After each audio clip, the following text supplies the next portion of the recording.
Night குழந்தைங்க வந்துட்டு போனதுக்கப்புறமா சாண்ட்ராவும் கமர்தினும் பார்வதியும் உட்காந்து பேசிகிட்டு இருக்காங்க. கமர்தின் சும்மா தான் படுத்திருக்காரு. பேசுகிறது வந்து பார்வதியும் சாண்ட்ராவும் மோஸ்ட்லி என்ன சொல்லிட்டு இருக்காங்க அப்படின்னு பார்த்தீங்கன்னா, சாண்ட்ராவோட குழந்தைங்க பாருன்னு வந்திருந்தாங்க. பாரு ஆண்டி பார்க்கணும் அப்படின்னு சொல்லிட்டு பார்வதி ஆண்டி சொல்லலை, பாருன்னு தான் சொல்லிட்டு இருந்தாங்க. பார்வதி பின்னாடி போயிட்டு இருந்தாங்க. அது ஏன்னா சபரி வந்து பார்வதியை பிடிச்சி தள்ளி விட்டதுனால பார்வதி மேலே ரொம்ப அன்பு வந்துச்சு அப்படின்னு சொல்லி பேசுகிறாங்க.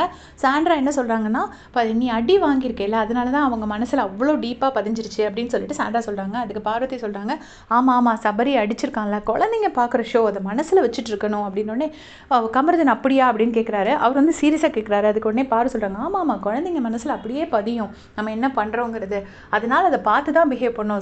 சபரி பண்ணால, சபரியை பார்த்து பயந்து ஓடுதுங்க, ஜெயிலில் போடணும்னு சொல்லுதுங்க அப்படின்னு சொல்லிட்டு அந்த குழந்தைங்க சொன்னதை சொல்கிறாங்க. ஆனால் அதுக்கப்புறம் சபரி அதை எதையுமே கம்ப்ளைண்ட்டாக எடுத்துக்காமல் அந்த குழந்தைங்க கிட்ட பேசி கடைசி அந்த குழந்தைங்க சபரி கூட விளையாண்டாங்க. பட் அதை பற்றி பேசாமல் என்ன சொல்கிறாங்கன்னா, கடைசி வரைக்கும் சபரியை போட்டு மேக்கப் போட்ட அப்புறமும் கூட பார்வதி வேணும்னு என்ன தான் கூப்பிட்டுட்டு இருந்தாங்க பார்த்தீங்களா அப்படின்னு சொல்லி பார்வதி சொல்கிறாங்க.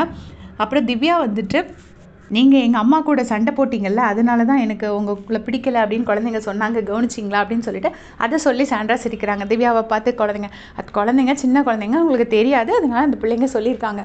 அதை வந்து சாண்ட்ரா சொல்கிறாங்க, எல்லாமே பிள்ளைங்களுக்கு தெரியுது. ஒருவேளை சபரி அடிச்சு அடி உன் கண்ணில் படாமல் என் கண்ணில் பட்டிருந்தா எவ்வளோ தூரம் அஃபெக்ட் ஆகிருக்கும் நீ யோசிச்சு பாரு அப்படின்னு சொல்லி சொல்கிறாங்க.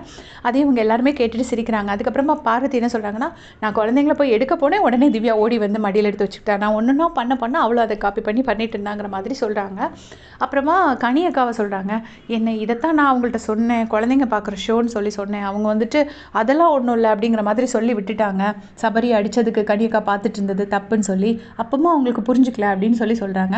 இந்த குழந்தைங்க பார்க்குற ஷோன்னு சொல்கிறது யாருன்னு கொஞ்சமாச்சும் யோசித்து பார்த்து பேச வேண்டாமா? நீங்கள் இவங்களெல்லாம் குத்த சொல்லுங்கள், சரி ஓகே சபரி சரியில்லை, திவ்யா சரியில்லை, கனி அக்கா சரியில்லை, எல்லாமே ஃபைன், ஆனால் அது குழந்தைங்க பார்க்குற ஷோன்னு பேசுகிறது தான் என்னால் தாங்கிக்க முடியல. உங்களுடைய கமெண்ட் சொல்லுங்கள்.